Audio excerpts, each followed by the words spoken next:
It was an icy day on the island of Sodor. The engines were working very hard. They didn't mind the cold because they had toasting hot fireboxes to keep them warm.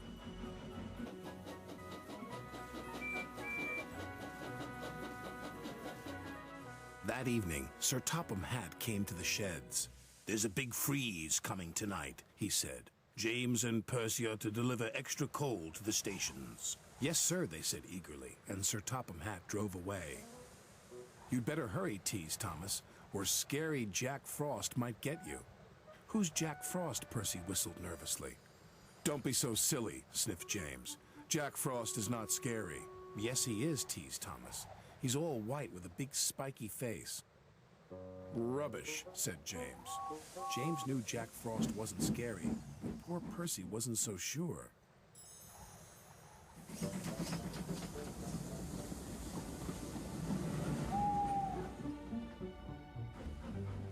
Percy shivered.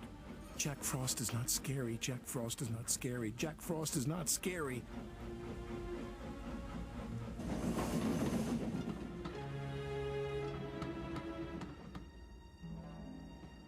Meanwhile, James puffed along his route. "Silly Percy," he thought, all steamed up over Jack Frost. Percy made his last delivery. The station master was very pleased to see him. "We need twice as much coal to last through this freeze."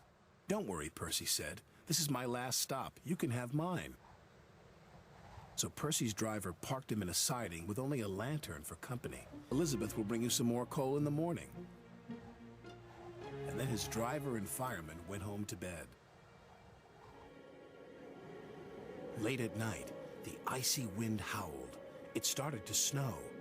Soon Percy's face was so cold, an icicle hung from his nose.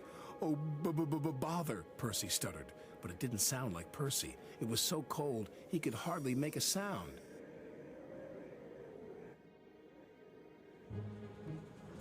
At last, James was on his way back to the sheds.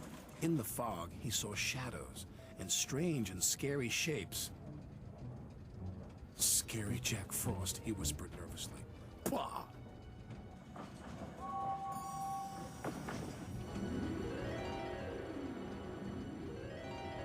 "Hello, James?" muttered Percy icily. "Scary Jack Frost," cried James, and he raced away as fast as his wheels could carry him. He didn't stop until he got back to the sheds.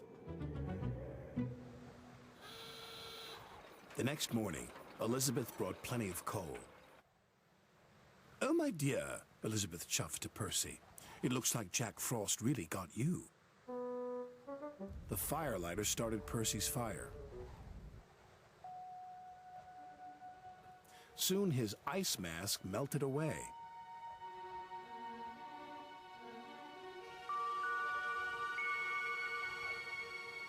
"So scary Jack Frost is only frost," tooted Percy happily, and soon he was as warm as toast. When Percy arrived at the sheds, James was bragging to the other engines.